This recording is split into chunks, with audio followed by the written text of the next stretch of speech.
welcome to the first episode of the Periodic Talks podcast, brought to you by the College of Sciences Student Success Center. My name is Alondra Acevedo-Horbe. I am the Public Relations team lead here for the College of Sciences. I am a program assistant lead here, and this is going to be my second year at the SSC.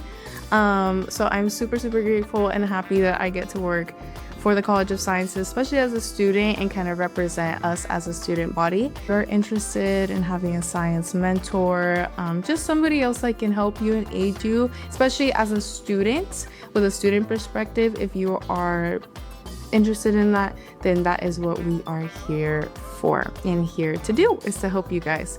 We also host a lot of fun events here at our center, whether it's just to de-stress and do some crafts. You can bring your friends. We also have lots of free food all the time, a lot of free swag that we like to give out.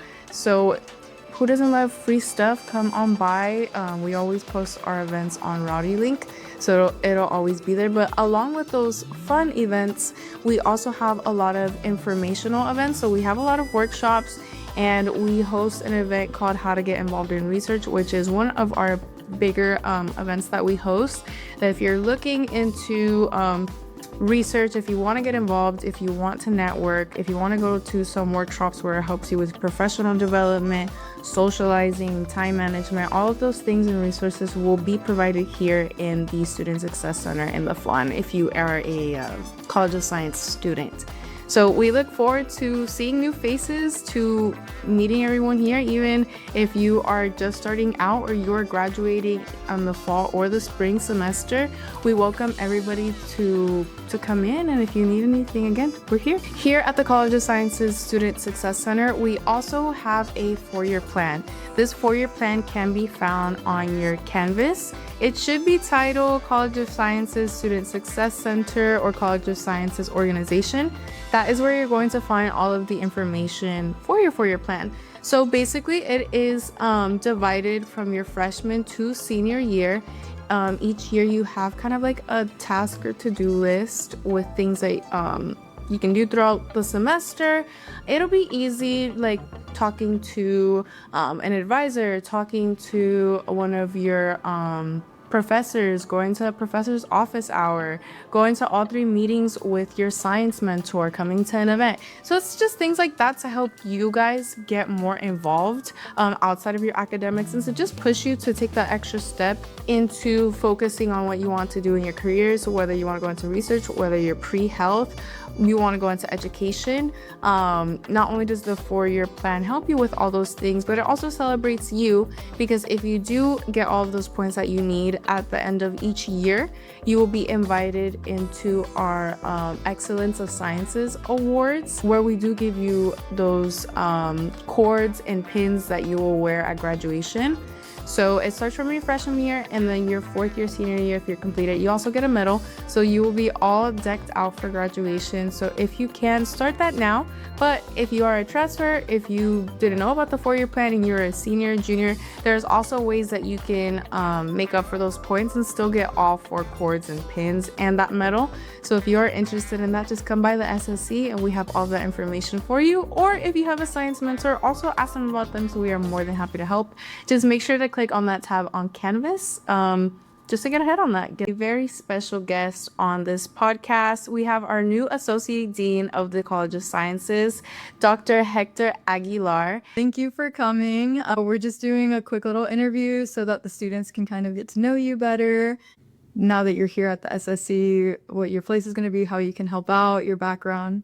So the first question that we're going to ask today is, what inspired you to pursue chemistry, and how did that lead to you earning your PhD? Gotcha. Yeah. So interestingly enough, I have my undergraduate degree, my bachelor's degree is in biology.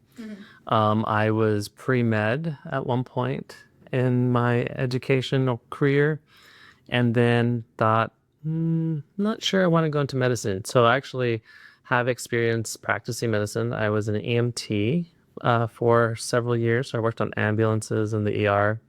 I also did sports medicine for a little bit. Loved practicing medicine. Later realized that I didn't have the mentality for it. As far as like on the ambulances, I would see things and you take it home with you.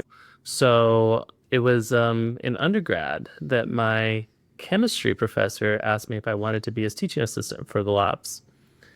I took it on. I loved it. Later on, he asked me if I wanted to be his research assistant. And he was doing kind of environmental chemistry, going into Laguna Madre, digging up seagrasses and looking at different metals.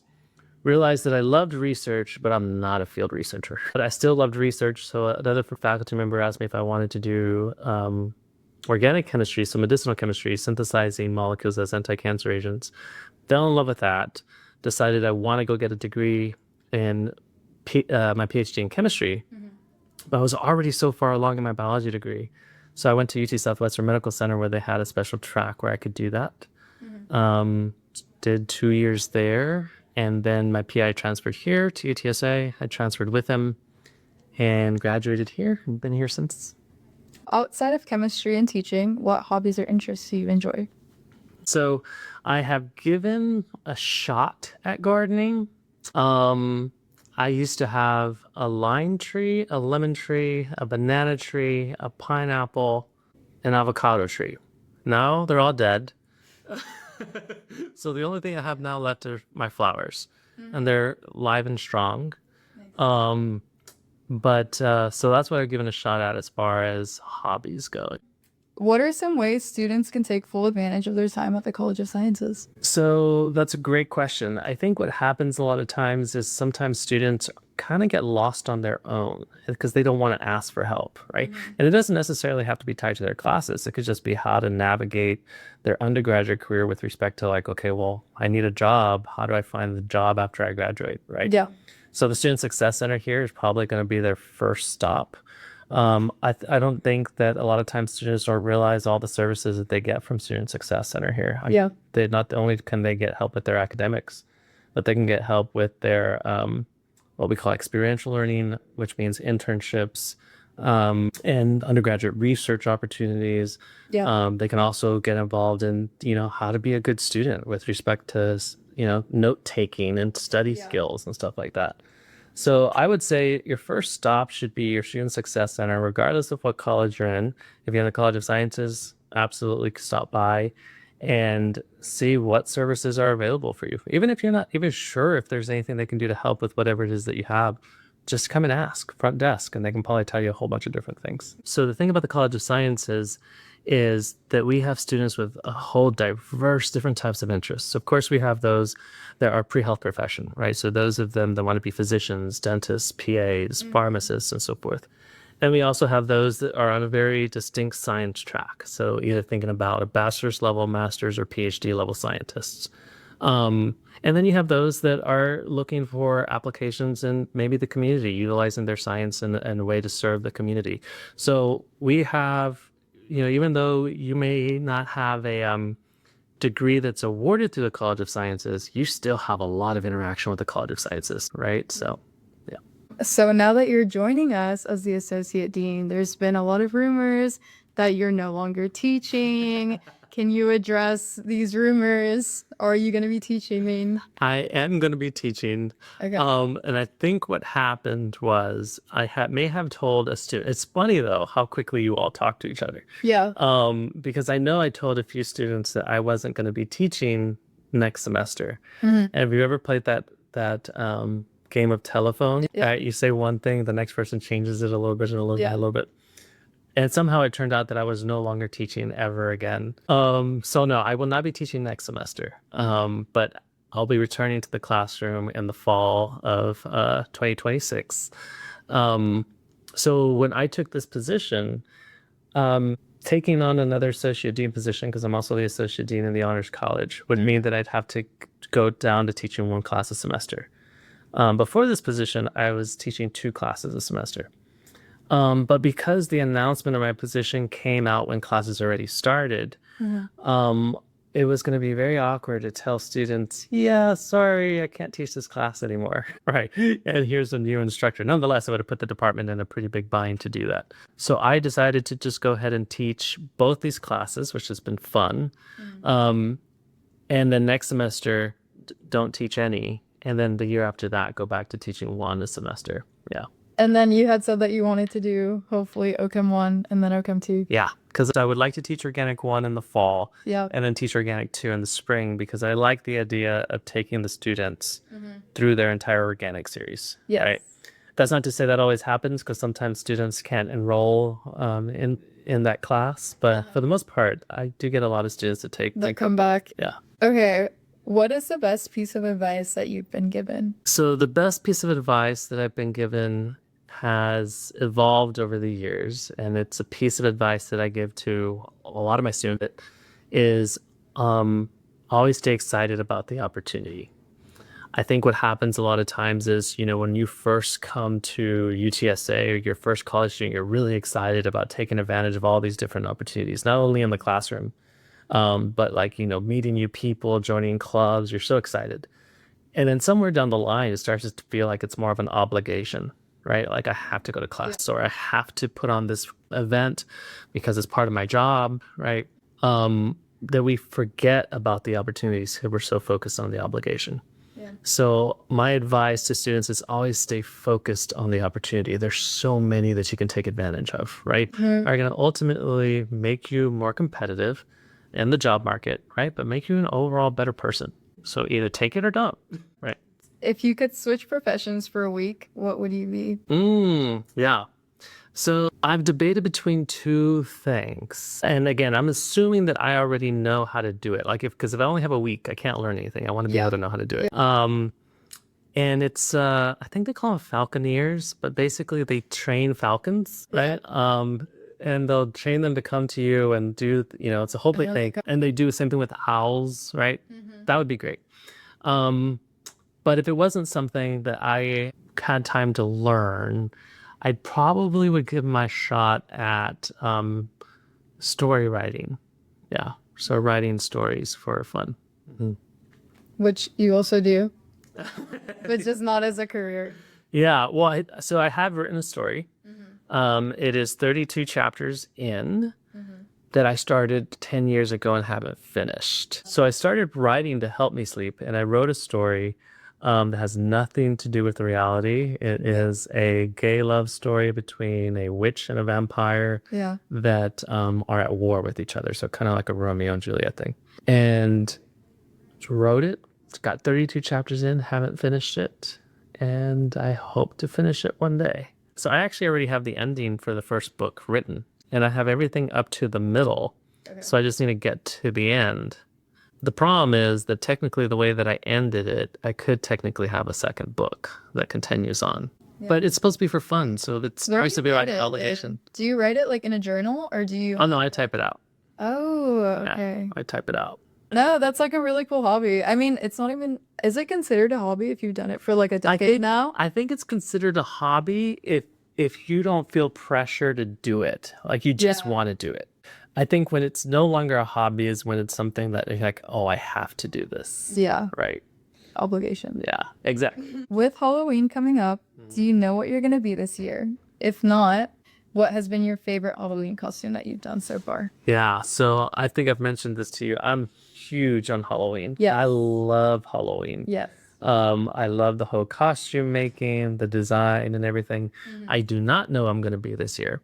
But I could show you pictures of the way I do my makeup. And sometimes they're like, I've done the traditional vampire and stuff like that. But sometimes it's just a mythical creature that I just made up in my head, right? And it's just, I go all out with the makeup. I wish I was a little bit more skilled in the makeup. That'd be a great hobby to pick up. But I do pretty well, I think. And I'll do the contacts and stuff like that. Oh, yeah. Yeah. I go all out. Yeah. What vision are you leaning towards? Like, what do you want to tell you with? So it's always a debate on whether I want to go dark Yeah. or I want to go light. The past 2 years, I've gone dark.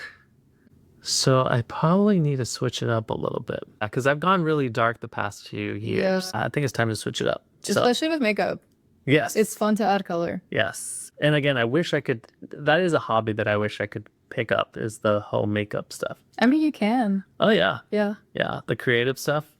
I have some friends that are amazing at it. So What were you like as a student? So it depends. I went through different phases. So elementary, middle school, I was very quiet. I was the one that never really talked to anybody. Yeah. I was always a pretty good student. Probably, actually, I take that back. I was more of as a better student in middle school and high school. In elementary, I was considered what at that time, which was called a resource kid. A resource kid meant that I didn't pick things up very quickly. And I had to they had to pull me out of class to go to special classes to learn how to learn. And it turns out, it was funny. So they taught me some techniques. What was happening was that I was reading and I would read the words and then they'd ask me, what did you just read? I'd be like, oh, I just read the words. Which like still happens to, like, I can read like a page and I have to reread it like 5 times. I was totally thinking about something, right? I still catch myself doing that. And they taught me some techniques and so forth. And then I got to grad school. And they were like, I was struggling in grad school, like a lot. Like I was failing classes in graduate school. And I went to go talk to a psychiatrist to just, vent, right? Yeah, kind of like a therapy session. So counseling and so forth. And they did the traditional, it was so funny. I felt like I was in a movie. And it was like, just lie down, get relaxed. And I was like, oh, this is real? And then they're like, so let's go back to like all the way back. Let's go all the way back. Did you struggle in elementary? That's like, oh, this is so textbook. Yeah, right? yeah. And then he's asking me questions and stuff. It's like, well, I was what's a resource kid? So it turns out I had ADD my whole life. I just never knew I had ADD. Which is a very classic thing, particularly you find when you're reading, when you first learn how to read. I'm like, should I get checked out then? Well, the fun thing is like, at that point back there were no labels. There were no labels. It was just, and they taught me skills on how to work with it. Yeah. But when I got to graduate school, the material was much more difficult that the skills weren't working anymore. Yeah. Right. So he had to retrain me on other ways to do things. Right. So to answer your question, that was a long way to answer your question. It's a good answer. I was always very studious, right? Yeah. But as far as like my performance, it's always been up and down. I think it's a good answer because we always think professors are all knowing, but we all struggle in our own ways. We all have to teach ourselves how to learn. What is a guilty pleasure of yours? A guilty pleasure of mine, pizza. So I actually had pizza yesterday. When I was in graduate school, I had pizza like every week. Yeah, that's probably my guilty pleasure. I've been on a Marco's kick. I've always liked Papa John's, but I haven't had Papa John's in a while. So I guess right now I'm on the Marco's kick. Yeah. I used to always get Papa John's at work because that's what they would feed all of us. Yeah. I worked with kids, so the only thing you can feed them is pizza because a lot of them will have allergies or they're picky or whatever. But I feel like Costco has always been really they do have. Yeah, this is true. A lot of the student orgs will go to Costco. What is some advice that you would give to students for connecting with professors or mentors? Yeah, don't be scared to feel like, one, don't be embarrassed to ask a question, and don't be scared to feel dumb. I think that's often what keeps students from coming to talk to me. They often feel like they're intimidated that the questions they're asked is going to make it seem like they're dumb. We teach difficult classes. We teach chemistry. Yeah. We teach genetics. If you never ask the question, you're never gonna you're just gonna go the whole time without knowing the answer to that question. The other thing is, if you want to just an icebreaker, don't ask anything related to class, right? Ask them about them with respect to like, how did you get here? What type of research do you do? Yeah. How can I get involved in research, right? It doesn't have to be related to the course. And the same thing goes, I think, and you can probably speak more to this than me, but I think it might be easier to talk to your peer mentor than maybe a faculty member, right? Just because maybe they're like, okay, well, they're a student too, right? But I hear that that's also the case, right? That sometimes if they're scared to talk to their peer mentor.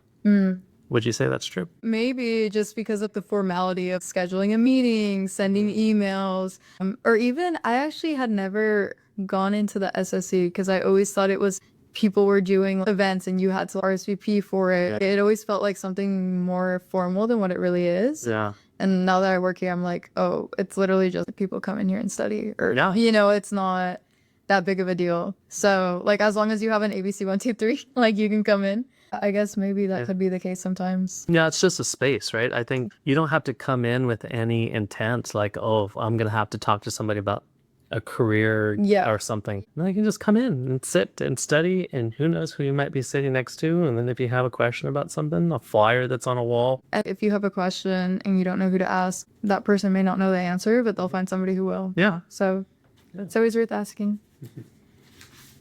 What is a habit of yours that you want to kick? Or if you don't have any habits that you like want to get rid of, what is a habit that you wish you could pick up or you would want to pick up? Habit Yeah. I want to kick. I probably could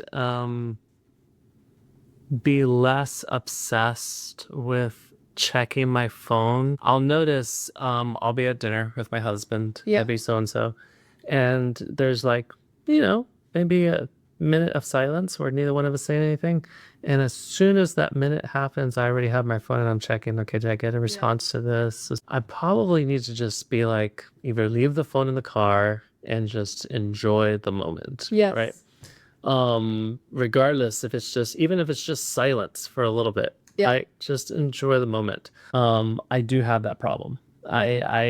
It used to be the point where, like, how I used to have the noise on where you can get a ding when either you got a text message or you got a email. Yeah. Like, I don't know if you're the same way. Like, even if I'm in the car Yeah. and I'm driving and my phone goes ding and it's a text message and I'm like, don't look at it. You can look at it when you get home. Yeah. Look at it when you get home. But it's still on your mind. Like, who texted me? What was the text about? Right? Well, I remember I watched a video one time. There was this phenomenon that psychologists were seeing, and it was called like ghost vibrations. And it's people who feel like there's a notification and they check their phone and there was never a notification. And it's just from like constantly feeling like that vibration. Yeah. And I've caught myself doing that as well.